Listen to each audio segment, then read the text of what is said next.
अनूपगढ़ विधानसभा में आज कांग्रेस के द्वारा विरोध प्रदर्शन करते हुए प्रधानमंत्री का पुतला फूंका गया है। आइए हम बात करेंगे अनूपगढ़ विधानसभा की विधायक शिमला नायक से। मैम, जो विरोध प्रदर्शन किया गया इसके बारे में बताएं।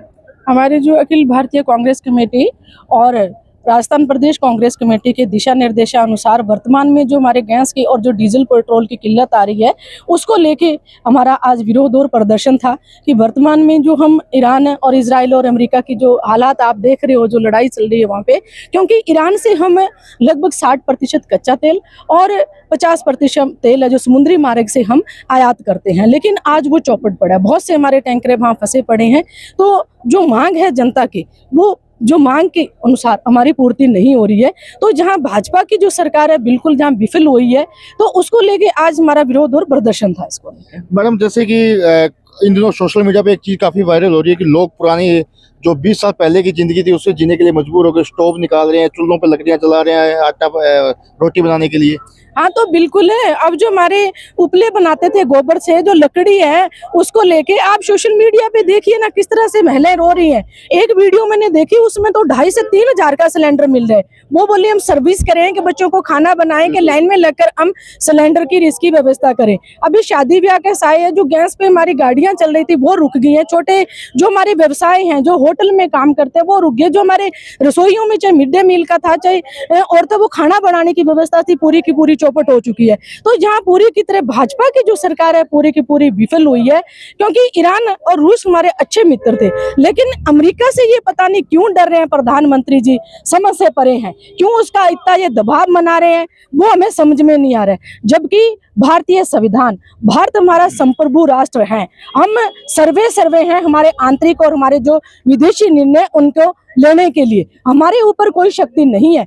हम अपना निर्णय खुद ले सकते हैं। चाहे सीज फायर आप देखें, चाहे सिंदूर जो ऑपरेशन था उसमें भी अमेरिका कह रहे हैं कि मैंने ये बंद करवाया था। ट्रंप के बार बार बयान आ रहे हैं, लेकिन माननीय प्रधानमंत्री जी ने, चाहे जेफरी एप्स्टीन फाइल में इनके नाम, इनके जो मंत्री हरदीप पुरी का नाम आ रहा है, कोई भी इनका स्पष्टीकरण नहीं है। और लोकसभा के अंदर हमारे जो प्रतिपक्ष के नेता आदरणीय राहुल गांधी जी लगातार ये मुद्दे उठा रहे हैं, लगातार वो कह रहे हैं कि आप इनका स्पष्टीकरण तो दीजिए। कोई भी स्पष्टीकरण नहीं है।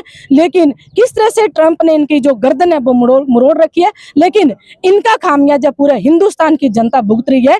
पूरी जनता जो परेशान हो रही है, लेकिन जनता त्राही त्राही कर रही है। आने वाले वक्त में जनता इनको जरूर सबक सिखाएगी। तो आपका क्या मानना है कि एप्स्टीन फाइल में नाम होने का कारण है, हो सकता है कि जो भारत की सरकार है वो दबाव में काम कर रही है, अमेरिका की किसी तरह से विरोध नहीं कर रही है, कोई खंडन नहीं कर रही है।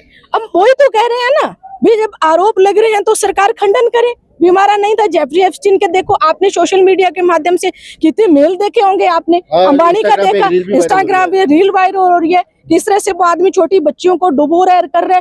अगर सोचते हैं तो घिन आती, रूह कांपती है कि कैसे वो लोग थे, किस तरह से इन छोटी छोटी बच्चियों को इन्होंने हवस का शिकार बनाया था।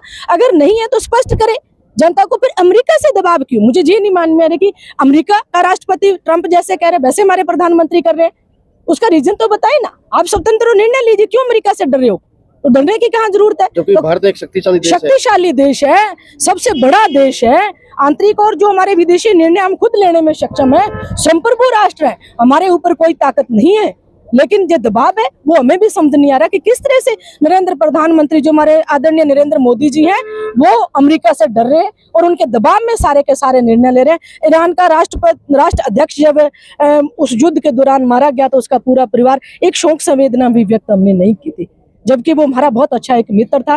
क्योंकि दीपक जी, मैं मानती हूँ कि कोई भी देश है वो एक दूसरे पे निर्भर रहते हैं किसी न किसी चीज को लेकर। आयात कोई चीज है हम करते हैं, निर्यात भी करते हैं। आयात निर्यात जी दोनों चीजें चलती रहती हैं, एक दूसरे के पूरक है। जैसे हम तेल है, हमारे अरब कंट्रीज है, मुस्लिम कंट्रीज है, वहां से हम आयात करते हैं। तो बहुत सी चीजें हमारी हैं जो हम वहाँ विदेश में बेचते हैं। तो अमेरिका की ट्रेड डील देखो, 18% टैरिफ लगाकर इन्होंने जो भारत का मार्केट किस तरह से खोल दिया, किस तरह से हमारे किसानों को खत्म करें, किस तरह से सेब जो हमारे हिमाचल है, उत्तराखंड के किसान हैं जो कि सेब की खेती करते हैं, तो किस तरह से इन्होंने हमारी कृषि को चौपट करके दे दिया। जबकि अमेरिका के अंदर किसानों के बड़े फर्म है, वहाँ उनको सब्सिडी दी जाती है। हमारे जहाँ तो किसान है वो रोता है एमएसपी के लिए भी, पानी के लिए। वो फसल की बुआई से लेके पकाव तक, बेचने तक किसान हमारा, किसान को कोई भी बात मनवानी है, आंदोलन का सहारा लेना ही पड़ता है।